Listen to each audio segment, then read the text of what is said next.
the tradition of the elders.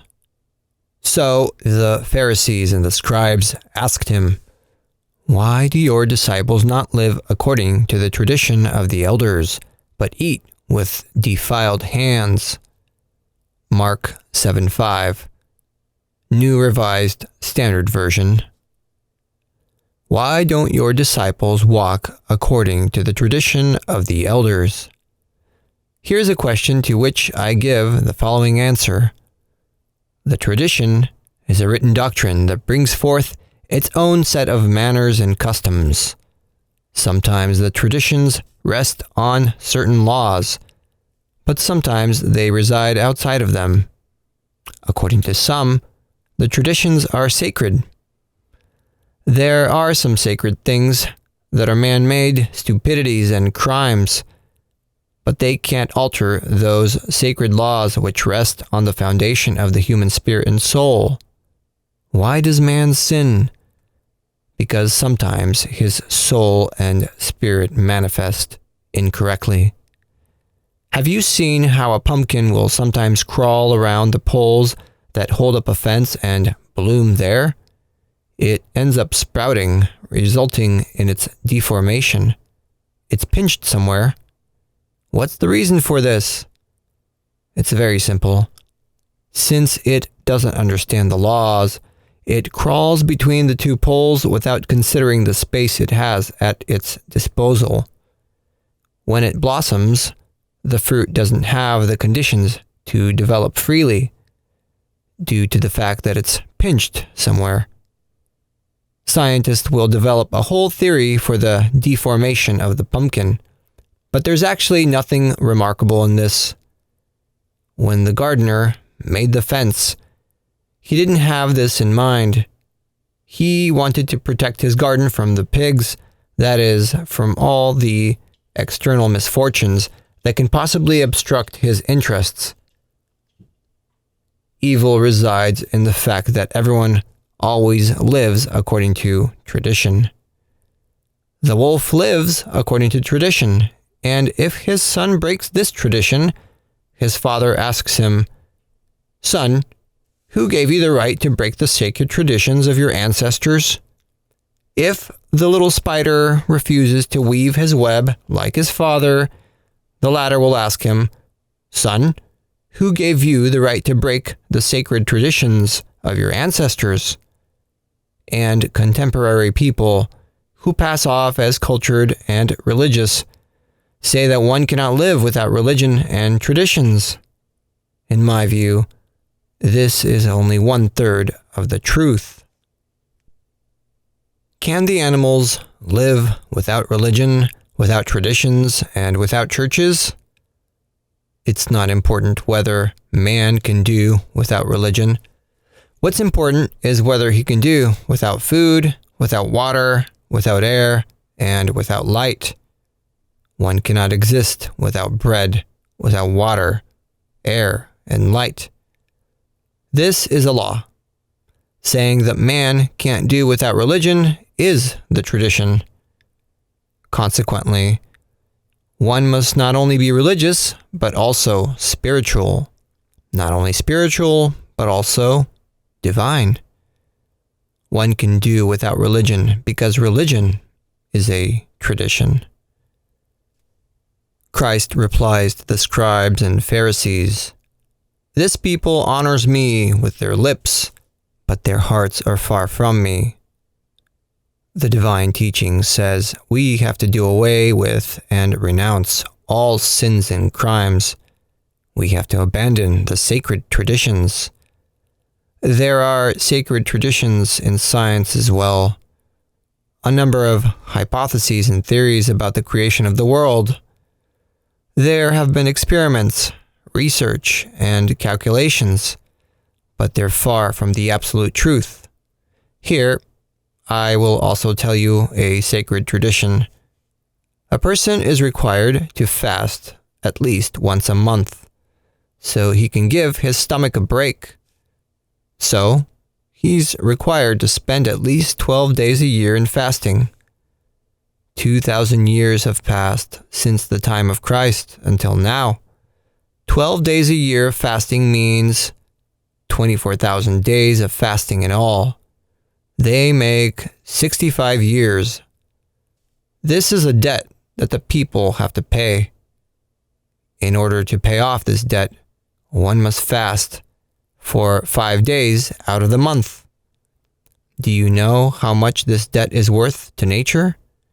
It is equivalent to 24 billion leva. In order to pay off this sum, one must pay an average of 5 leva per day. There's about 10 million tons of gold in the seas. Paying off this debt requires 6 million tons of gold. Transporting this gold requires 6,000 freight cars, which will travel 6,000 kilometers per hour. This is my calculation of the debt you have to pay for the 12-day fast throughout the years, from the time of Christ until now. And when you ask me why you suffer, I say, everyone suffers because of the 12-day fast that is required every year, thereby causing them to violate the sacred law which tradition necessitates. One must eat 3 times a day. That's incorrect. The watermill that grinds wheat must stop working for at least 1 day every month so the millstone can be renewed. On the same basis, the human stomach must also rest for at least 1 day every month in order to continue working well. What I'm telling you hasn't been proven scientifically according to official science. This is my scientific research and calculations. This is a sacred tradition. When you ask yourself why you suffer, know that your sufferings are the result of not observing the yearly 12-day fast. When your stomach's millstone breaks, you have to buy yourself a new millstone. But it's very difficult to buy a new stone on earth. In order to buy such a stone, you have to leave the earth. This is a long stroll that requires around 45 to 50 years. This is what the people call going to heaven and returning to earth. It's also how I refer to it. However, the Eastern peoples call it reincarnation. Why do people die? Because their millstones break. People go there to buy new ones. For ordinary people, the period for buying a new millstone is at least 50 years.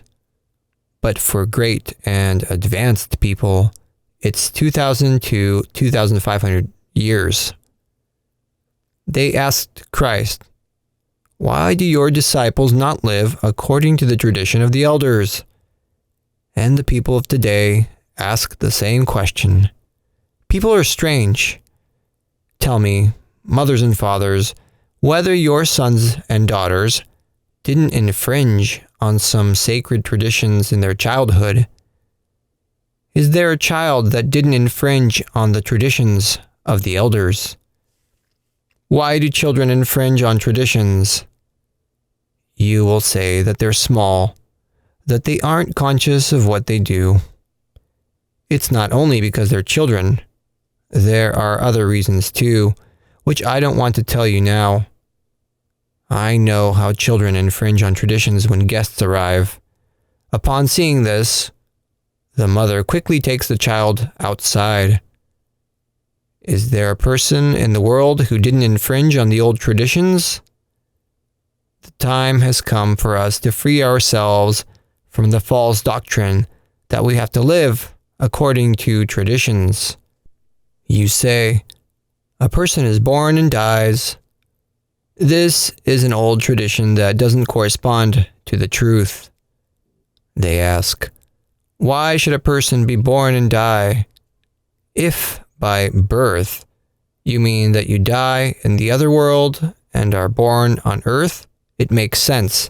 And if by death you understand leaving one world and entering another one where you're born, that too makes sense. If you think that death is an end to earthly life. In order for man to enter a new form, this is a sacred tradition.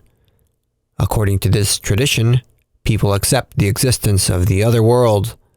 However, there is also another tradition, according to which the existence of the other world is denied.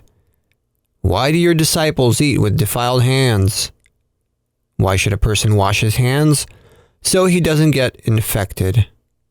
What would you say about the judge who occasionally sentences innocent people? Does he judge with clean hands? When you speak untruthful words about someone, did you wash your hands? When you think crooked thoughts, do you wash your mind? When you don't sense things correctly, do you wash your heart? When we wash our hands, we must also wash the mouth, the mind, and the heart, all the limbs. If we wash only our hands, but the mind and heart remain unclean, this is a sacred tradition which we use to mask our crimes. If you commit a crime, you immediately wash the blood around you. After this, you say, "I'm clean." Is it necessary to wash your hands after this? Contrasting the old traditions, Christ says, "My disciples eat with unclean hands." This is why a person must remain with unclean hands after committing a crime, so that God, the people, and he himself may know that he committed it. Nowadays, upon committing a crime, a person sprays himself with perfume so he can hide his crime. This is the culture of deceit. What I say today applies to Christians. Those who aren't Christians are free. They pass off as righteous. No law affects them. Why do your disciples break with the old traditions? Why do you also break God's law? What is God's law? To think, to feel, and to act correctly. In my view, many of the European nations aren't cultured because they apply their negative will. This is the will of the sacred traditions. The positive will works in man only when he does good deeds. If you carry hatred in your heart, but work on disciplining your will, put a barrier to your unclean thoughts and feelings. The will of a person who doesn't do good is like that of animals. Upon seizing his prey, the lion has will, but it's animal-like, it's not rational. The world can't improve with such a will. Like today's philosophers, many Pharisees and Sadducees debated the issue of how to fix the world. The world will improve only when it comes under the influence of the great divine law. It works equally on both the individual and the family, as well as society. Where there are traditions, it doesn't work. In those cases, it's as correct as my calculations, according to which I determined a debt of 24 billion leva that the Christians owe. This is a hypothesis. It's not a scientifically proven theory. There are scientific calculations which, in my view, aren't completely accurate. For instance, a scientist calculated the number of vibrations of red light. According to him, they are 428 billion vibrations. But in my view, they are 429 billion. Who will dispute my calculation?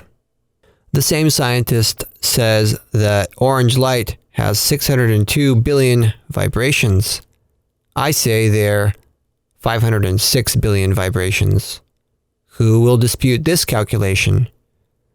No matter how much you uphold one calculation or another, they're all approximations, not absolutes. A committee must come from outside and decide which of the two is more correct. How will it decide the issue? It has also been calculated that the vibrations of red light form about 70,000 waves in 1 cubic centimeter, orange light has about 69,720 waves, and so on. These calculations can be disputed. These are all hypotheses. I can also come up with a number of calculations, some more, some less contradictory than those of the current scientists. How will they disprove them? There is an indisputable law that states every correct thought, correct feeling, and correct action produce no division at all. They don't cast any shadow in the human mind, in the human consciousness. Everyone can verify this law. You meet someone for the first time and say that he makes a good impression on you. You speak with him, and your conversation doesn't produce any doubt within you. You live with him for 10 years, and you retain your first impression of him. What does this show? That this person's thoughts, feelings, and actions are correct. So, the law is true. However, if contradiction and division appear in your mind even during your first time after meeting him, then this person is half good and half bad. If you start a business according to this law, you should know that however much you put in is how much you'll receive. Your business deals resemble the ones that a Turk made with another Turk, a bey. He asked for a 500 lira loan, with the condition that he would repay at an interest rate of 100%. He paid the interest during the first and second month, after which he asked the bey, "Are you satisfied with me?" "I'm satisfied up to this point, but when will you pay, mother?" So, the Turk paid only half of the money, but he consumed the other half. This is how most people proceed. They borrow money at an interest rate of 100%. They promise to pay off the debt, but when it comes to the mother, they remain silent. The present people suffer because they consumed what belongs to the mother. In order to pay off the lambs, the mother needs to present herself. You say, "I'm suffering." The mother is not there. What should I do? You'll find a new hive. You'll take a new queen bee and the bees will buzz again. Today, the mother, the queen bee, is not there. By queen, we mean divine thought, which is the foundation of all thoughts. Everything revolves around it. What does this have to do with us? You need knowledge as a foundation in life. What will happen to your beautiful palace if the foundation is not firm? It will soon collapse. What's the use of beautiful, shiny stones if the foundation is not firm? I prefer to live in a simple but firm hut, rather than a palace that will collapse on me tomorrow. You will say that the world is created like this. Your world is created like my calculations and those of the scientists, which are made regarding the number of vibrations of light and its waves. I ask you, have you ever thought about the following questions? How was the world created? How is your life organized? Where do you come from and where are you going? It's a shame when a person doesn't know his mother, his father, his brothers and sisters. I assume this person either left his father long ago and doesn't know where he is, or he distanced himself a lot, or his brothers died and now he's alone. You say, "I'm a religious person."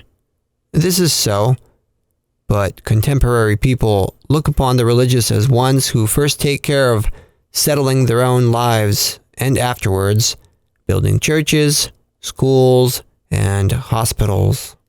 Indeed, should a new religious doctrine appear, first and foremost, it takes on the task of building churches, regulating the services that will take place there, among other things. This goes on until everything becomes distorted. And then, Woe to him who doesn't go to church. The fact that someone was unjustly convicted and thrown into prison seems to be in proper order. The doctrine doesn't keep an account of this. Such are the traditions of the elders. I look upon religion as the form of things, of the spiritual life as the content, and the divine life as the meaning of things. When one speaks of church and religion, I understand the form of a pot. I ask, is the pot empty, or is there something in it? What is that pot? The human head, which is nothing more than a pot, while the brain is the meaning of the pot. If your brain thinks correctly and can lay down order and organization everywhere, this would be a real man. According to one tradition, the people look upon life as a constant struggle. In one evangelical song, it is said that life is a constant struggle. To this, I add the following. Life is a constant struggle, constant labor, and constant work. In the world, we see that various parties struggle with each other, as well as various wrestlers. But this isn't the meaning of life. Life is not a struggle. It can unfold and manifest without the people struggling. And so, saying that life is a struggle is a sacred tradition. If we violate God's law for this struggle, that is, the inner law which builds within us, we expose ourselves to sufferings. Even society suffers from this, because it makes use of us to the extent that our pots, our heads, are healthy, so that no air can get inside. In order to work, the first condition is for man's head to be healthy, not to damage the brain. The second condition is for the lungs to be healthy. And the third condition, a healthy stomach. The only person who works well is one who thinks, feels, and acts correctly. Whether or not you believe in this is another issue, because there are also traditions in faith. If your faith helps you grow and rise and connects you with people whose minds and hearts are good, then it's true. I'm referring to faith and not to religion, because I'm ashamed to talk about it. Why am I ashamed? Because for the last 8,000 years, I never met even one person who could maintain his religious convictions. I'm ashamed to say I belong to a certain party or a given nation. Why? Because there's no party or nation that was capable of successfully passing its exam. They ask someone, "What's your nationality?" "Bulgarian." It's easy to say you're Bulgarian. This is a sign that you put over your shop. But did you pass your exam as a Bulgarian? It's easy to say you're a Bulgarian, a Frenchman, or an Englishman. No matter how noble a nation might be, none of them reached the consciousness of being part of all mankind, nor do they work for the rights of mankind. Why do your disciples not live according to the tradition of the elders? Christ asks the question, why do you live according to your traditions? I ask the same question. I have nothing against the traditions, but only if they are based on the divine law. If, according to the law of tradition, fewer people are born but more die, does it have the right to exist? If your commercial firm loses more but gains less, does it make sense to continue its existence? This firm needs to be dissolved. Eat with defiled hands. Why did the Pharisees pose this very question to Christ? Why didn't they ask him about his disciples' eyes? Perhaps they should have eaten with washed eyes. The fact that Christ's disciples eat with unwashed hands shows that they live in a sinful world. Can you wash away the lines written on your hands? The lines on the hands can never be washed away. They show how you lived in the past, how your parents and ancestors lived. They show how you live now. For the ignorant one, the hand can be washed, but for the learned person, it can't. I also see the human hand as unwashed. In order to wash it, the hand must be radically transformed. One needs to start thinking, feeling, and acting correctly. Do not think that one can suddenly transform. It's enough to stop sinning. In this way, one will gradually return to his original state of purity. Someone inherits drunkenness from his parents. How will he get rid of this vice? This requires a strong will. There's a way to free oneself from drunkenness. One of them is the method of Louis Cunet, treatment with water. If the drunkard applies this method, he will help himself considerably. By using his will, one can also heal himself of his internal illnesses. One can free himself of his old sacred traditions in one fell swoop, which one acquires over the years. One cannot tear off the head of the Hydra in one fell swoop. This requires thousands of years. The white race can't purify itself in one fell swoop. In order to clean itself of its ills, it needs to radically transform. The life of the individual, the family, and society must undergo a radical transformation. It's not easy to let go of an old tradition. Why should we let go of the old traditions? Because they haven't brought happiness to mankind. The condition of the present people is like the cattle they slaughter. What needs to be done? If the cattle can focus their thought on the person who slaughters them, they can impart the divine thought in him and he'll stop slaughtering. Since they're not in the condition to work with the divine thought, people say, a sharp sword doesn't cut a head that bows down.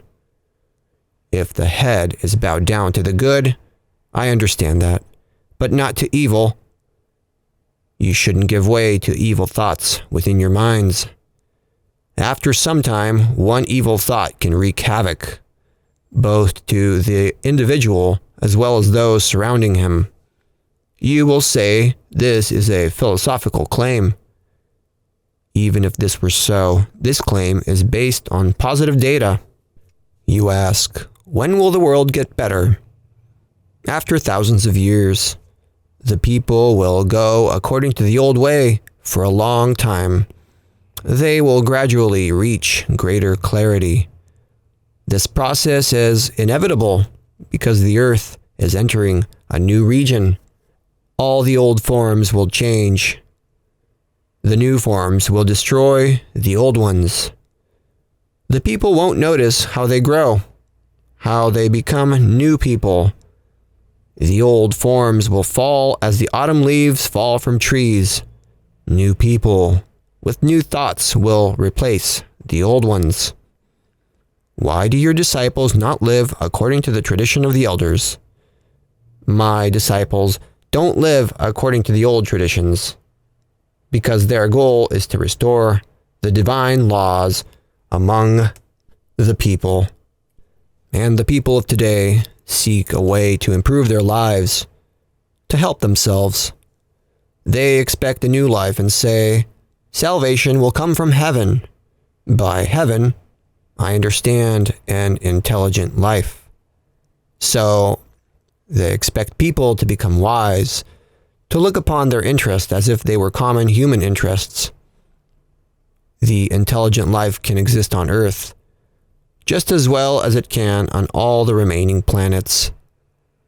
The intelligent person is able to live under all conditions, whereas the fool only under certain conditions. Many people are in a hypnotic state of consciousness and say, the world will get better after thousands of years. Even if this were so, you have to begin your task.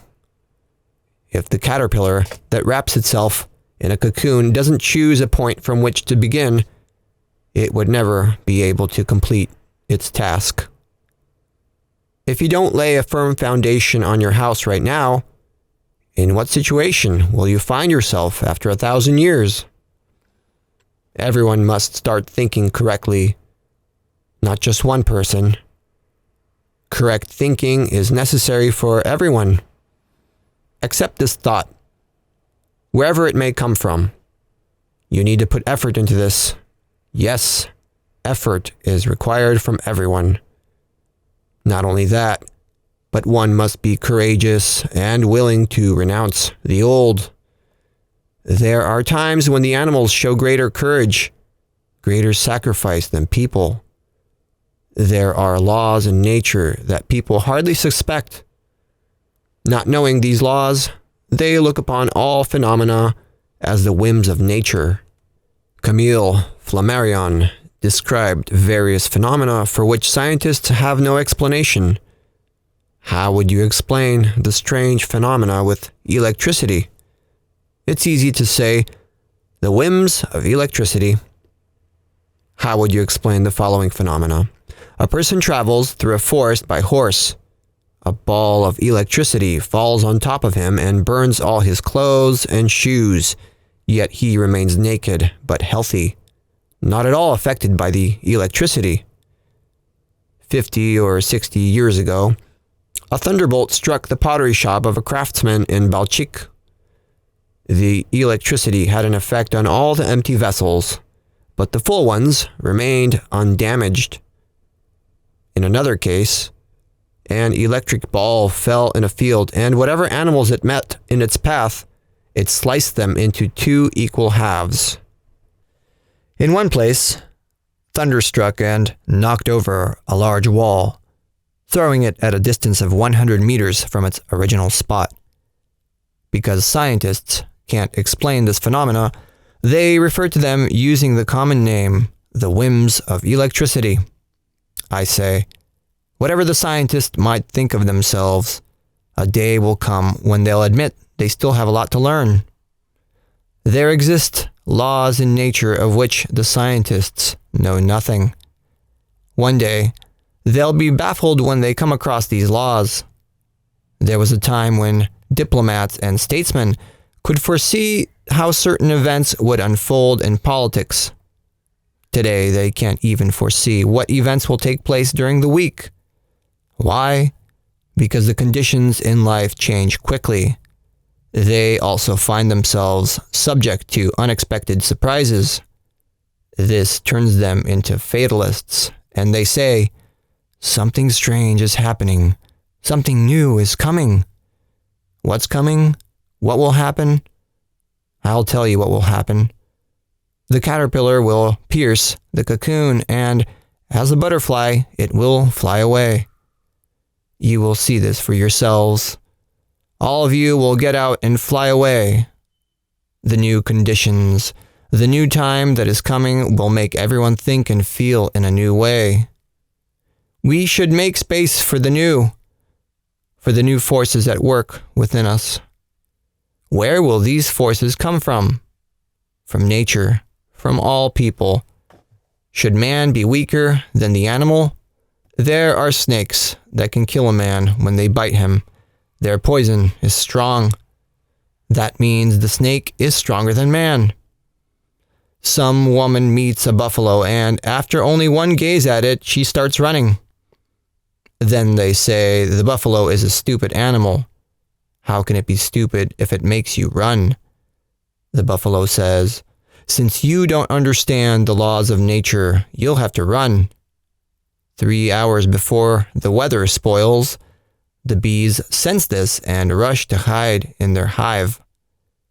Many scientists are unable to predict exactly when the weather is going to spoil. One day, I saw some upper-class ladies in the Boris garden. They were running from the rain with their skirts tucked to their bodies as they sought shelter. The bees would have foreseen the bad weather, and they wouldn't have experienced this surprise. Why do people get caught by surprise? Because they don't know the laws of nature. You tell them the weather will spoil, but they reply, it might also get better. It might get better indeed, but are you positively sure of this? I assume so. The present people live with assumptions. Even the young woman who is going to marry assumes that her husband is going to be a good man, that he's going to be beautiful, that her mother-in-law and sister-in-law are going to be good people. Upon marrying, it doesn't turn out that way. She says, I had enough of this life. Why? Because she built her life with assumptions. In order to keep yourself from disappointments, look at your hand and see what is written on it. Look at your head and face, so you can see what is written there. After this, make exact mathematical calculations, so you can know what capital you have at your disposal. In this situation, you won't have any surprises. You won't have any disappointments. If you buy a pot of low-quality content, lower than you expected, should you be disappointed? You buy a pot of butter that's supposed to be good quality. When you return home, you see that you've been deceived. The butter looks good on the outside, it looks fresh. When you cut through it, you see that instead of butter, an entire piece of cabbage is thrown inside. What are you going to do? You need to learn to be careful. Next time, when you buy butter, you need to check whether the entire pot is full of butter or whether there's a cabbage inside. Butter costs 50 leva per kilogram, but cabbage is cheap. Our heads need to be filled with high-quality content. It's a pity that many people's heads are empty without any content. You object. These are empty words. We have science. We do research. We know how many vibrations there are in the 7 colors of the spectrum. Then you'll cite what this or that author said. We also know what these authors said and wrote. The mother says, see what a beautiful picture our little Ivan drew. I'll save it. This is an ordinary ability. Your child doesn't have the talents to become a great artist. There was a father who shouted for joy after hearing one wise word from his child's mouth. My child will be a genius. He won't become any kind of genius. The genius has certain facial features, a certain forehead. Every person is born with a particular mission, however small or great it may be. Why don't you rejoice if your child is an ordinary person, but capable of fulfilling the mission given to him? The small wheel inside a watch fulfills a task as important as the big wheel. The most inferior worker within the state is as important as the prime minister. A humble, insignificant person was hanged. I say, you shouldn't have hanged this person. Despite being a small part of the common, the great mechanism, it will soon stop its movement. But people don't know that in the future, killing one person will cause a great evil to mankind. Killing your mother or father is an unforgivable crime. But such crimes are committed even to this day. The people are very stupid. What kind of culture is the present one? They sentence someone to be hanged, and then they call over a priest to purify him. The priest comforts him with the words, such is the will of God. No, you shouldn't purify him, but say, I don't approve of murder. God said, do not kill. I'm not referring to the murders that take place on the outside, but the ones that happen within.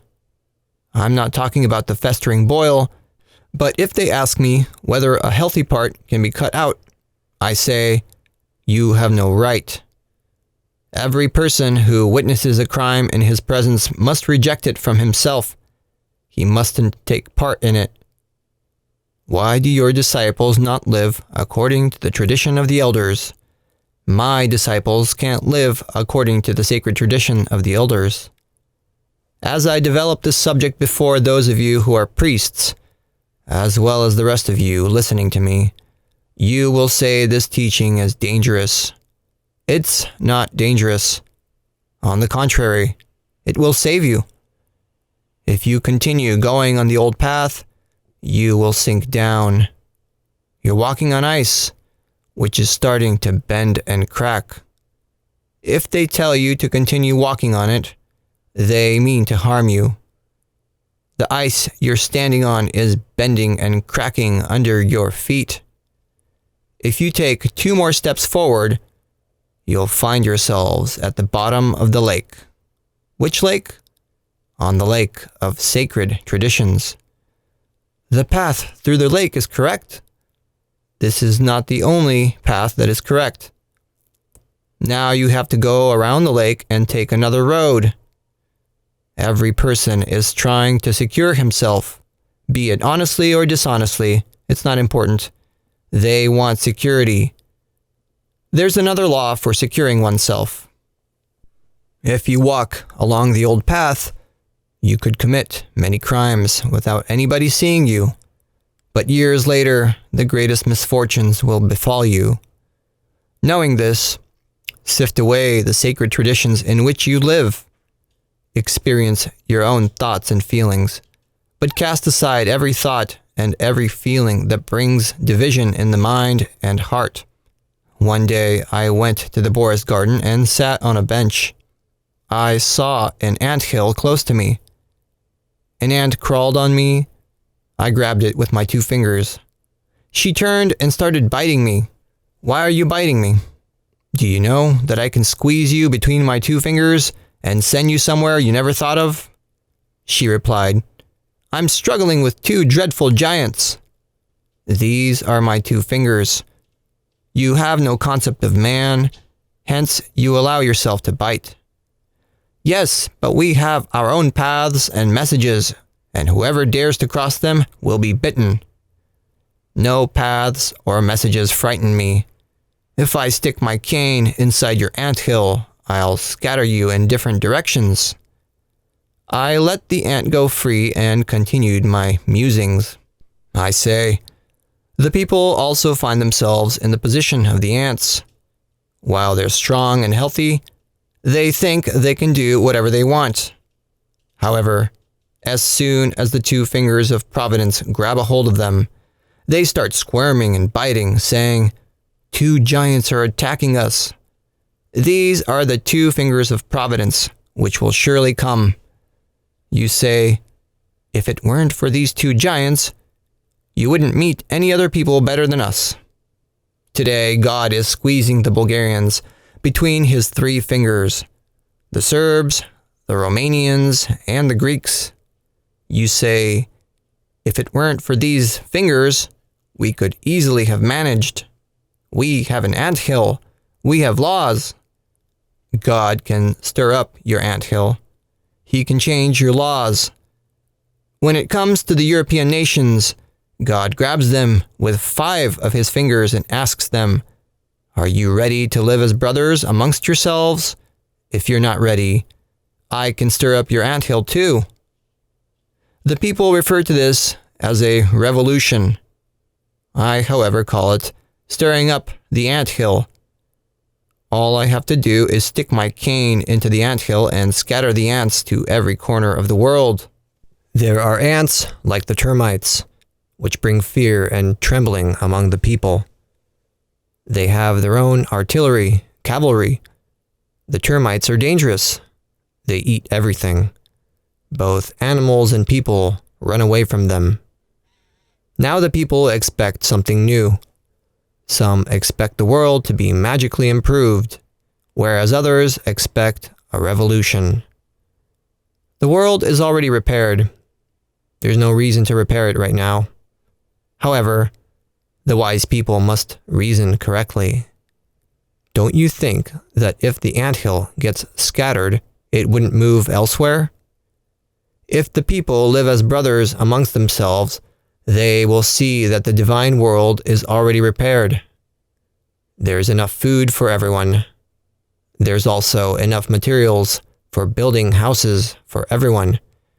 There are good living conditions for everyone. Evil resides in the fact that everyone wants the world to improve individually for himself, so that everything will be well for him. One day, the potters approached a wise man with the request that he send them dry weather. "It will be as you wish," he said. After this, the farmers came to him with the request that he send them rain. "It will be as you wish." No, the potters and the farmers must come to an agreement amongst themselves. The weather must be both dry and rainy, that is, both good and bad. Whatever changes may occur, they're in the right place. It's not bad that the weather changes, but every change must be used wisely. We need to obey whatever changes take place in the intelligent world. Today, the nations want to free themselves from Tsarism. This is good, but whatever party they enter, willingly or forcibly, this party still has its own head, a Tsar. They might call him a leader, but he's the Tsar of the party. What do people actually do? They do away with one government and they end up re-establishing the same one. This is in the order of things. But when organized societies begin to torment each other, this implies anarchy. It means misunderstanding the principles of the intelligent life. Whoever recognizes the mind lives in the mind. Whoever recognizes the heart lives in the heart. Whoever recognizes the will lives in the will. Whoever recognizes the soul lives in the soul. Whoever recognizes the spirit lives in the spirit. The basic principle in everyone's lives is for us to be aware that we're intelligent beings. And while we observe the laws of intelligent life, we will live well. Once we violate them, then the bad consequences will come. When do the bad consequences come? When we live according to the old traditions, when some work less at the expense of others, when each person strives to get rich to secure himself. Today, with the high cost of living, everyone needs a lot of money. Can Bulgaria satisfy everyone's needs? The issue is not about money. What's important is whether Bulgaria can produce enough food to satisfy everyone. If people love each other and apply love, they will exchange whatever surplus they have amongst themselves. However, under the present conditions in life, this is impossible. The future will bring this ideal to fruition. This requires at least 350,000 years. Then new pots will be created, that is, new brains, which will have new thoughts poured into them. Then the people won't ask each other which religion is more righteous, which social system is better, which government is better. Then they'll have an illuminated, clear mind, which will be visible. Then people's soul and spirit will be visible. Today, they're not visible. But after 350,000 years, the mind, the heart, the soul, and the spirit will be visible, just as the sun is visible. Write this down in the book of your life, that one day, when the future generation opens this book, it will say, "This thing was foretold in the past. Whoever foretold it, his words are true and correct." The present people say, "What is visible will remain visible, but the invisible will remain invisible." I, however, say, when we meet after 350,000 years, you will see the mind, the heart, the soul, and my spirit, but I will also see yours. This is the new teaching. Will this occur after 350,000 years? They are like 350 days. 1,000 years are like 1 year. The world will undergo great changes. Then the people won't live according to the old traditions. There will be an end to the sacred idiocies and crimes. Everything old will remain in the archive of the present state of mankind. Lecture by the Master, held on the 2nd of May, 1920, in the city of Sofia.